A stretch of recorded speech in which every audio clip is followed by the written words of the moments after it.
What is the purpose of estimation is something which we got to note.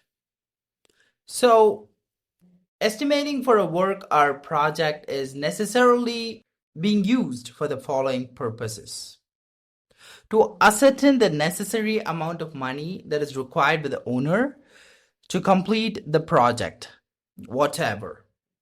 For public construction works, estimates are required in order to obtain administrative approval, the funds that are allotted, and technical sanctions.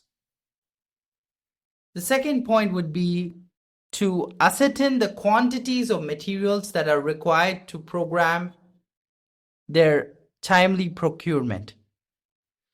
Point 3 would be to actually calculate the number of workers that are to be employed in order to complete the given work within the given time of completion. Point 4 would be to draw up a construction-based schedule and program.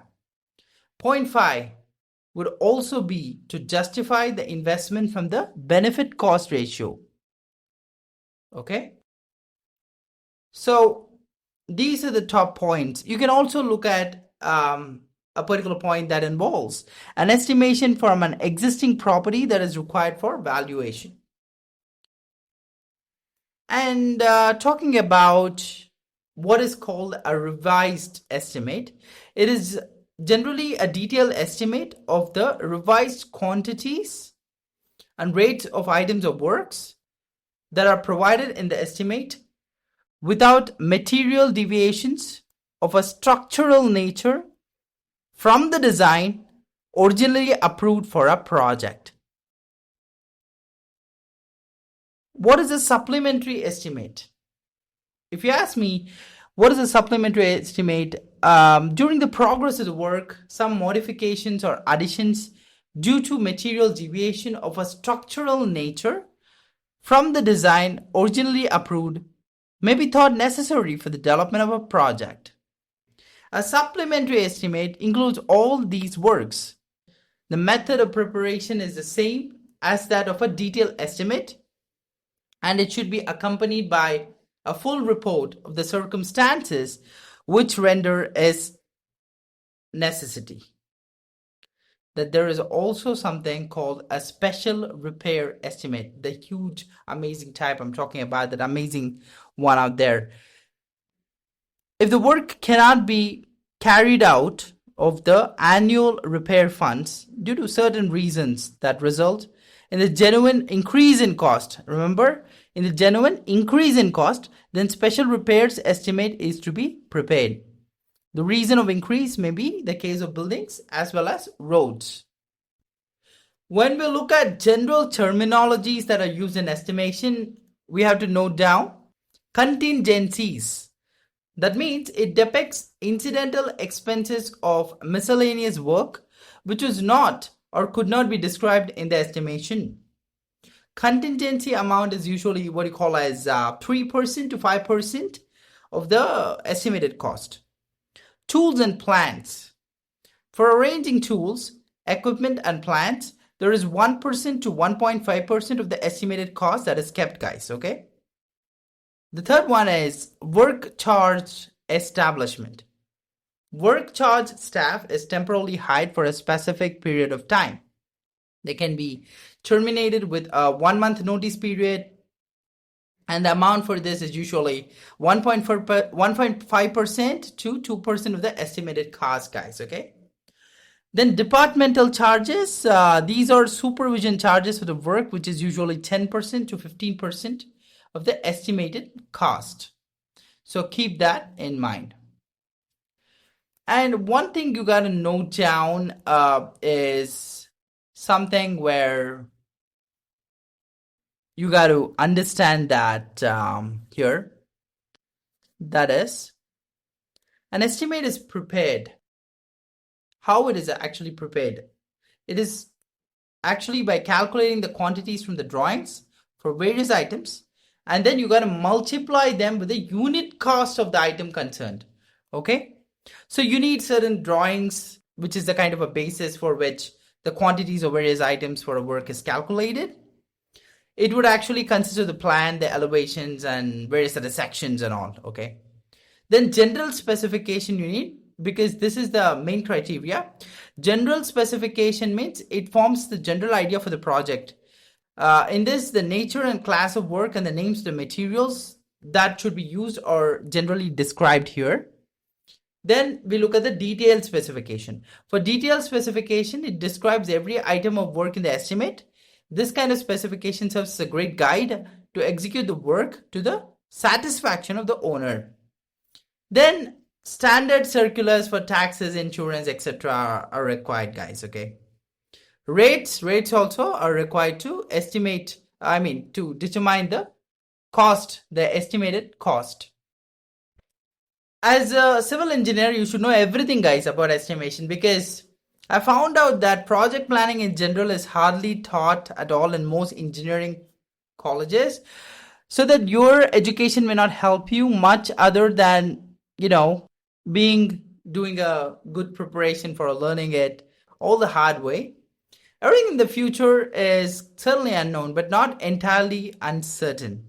If we do something in the future, we need information about the future. And the only source of that is what we estimate the future to be like.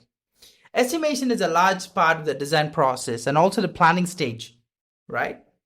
So there are my students who design and construct roads, and they speak in these terms. Usually there are several projects that are possibilities to build, but there isn't enough money to build them all. We need to look at each project and determine the cost benefit of building that particular project.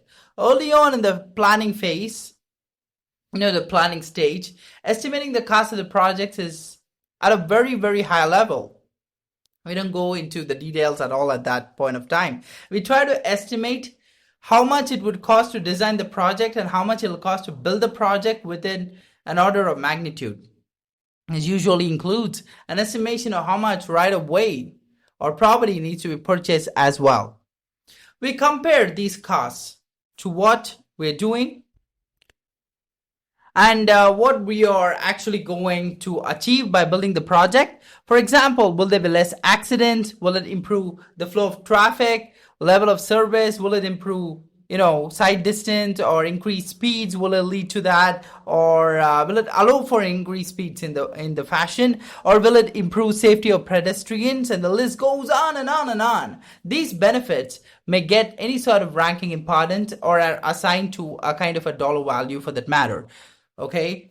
There are my students who look at the risks, which are, the setbacks that might result from building the project. There'll be a lot of risks, like we'll be adversely affecting businesses or something like that, right? At the end, my students would come up with a list of projects where we have weighed the direct costs with the benefits and the risks. Since we cannot build them all, some of these float to the top. We now decide which projects we have money in the budget to actually go ahead and execute. For those that float to the top, we have budget, we move into the concept design phase. And this is a 20 to 30% design that provides a basic concept of what the project will be doing. We may also go into more details on things like environmental needs, right of way, or other things that can be proved to be very costly at one point of time. A cost estimate is done at that particular level too. Now, this cost estimate is expected to be much closer in magnitude to the estimate in the planning stages. Keep that in mind, guys, but it's not as detailed as the next estimate. Sometimes you learn things about cost only in the concept stage that will either evaluate or elevate or reduce the cost of the project. Okay, there may also be a need to be a go or a no-go decision that is only based on this particular estimate. So if you make the decision to proceed or go ahead, you take the design to a preliminary stage and then to the final design stage. Okay, so it's necessary to have an idea of how much the contractor is going to bid on the project. That's a different thing. But if the engineer's cost estimate is more than we have funding for, the project may actually need to be put on the shelf until there is funding available. Okay, so keep all that in mind. Okay, it plays a major role. That is what estimation we're talking about, right? It plays a huge role while constructing something. Okay, because always remember, estimation gives you an abstract cost of the project.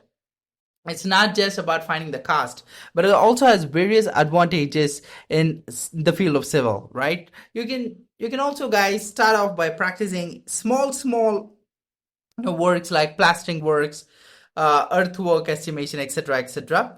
Main thing you need to learn is volumes, areas, thickness calculation, and etc. Right? So definitely, guys, an estimate for an existing property is also required even for valuation of that particular property, because estimation plays a huge role in valuation, right? That is something which you got to keep that in mind. Okay, so when you look at what are the basics an estimation engineer should know about, right? So the size that matters, unless you know how big something is, there is no way you can assess how much effort will be needed for you to complete. Every estimate starts with an assessment of size, magnitude, quantity, not just size in one unit of measure. Okay, so it's actually the sizing is done and verified by an expert. That size and effort are not always the same. A project of a certain size can take different amounts of effort depending on how you work. Keep that in mind. That size and cost are not the same. There is a difference between estimation of the resources that are needed to complete a project successfully and the cost price of the project for a customer. Reducing the cost or price of a project means decreasing the scope of the project. That means you should never rely on one estimate or one estimating approach. Always keep that in mind and repeat.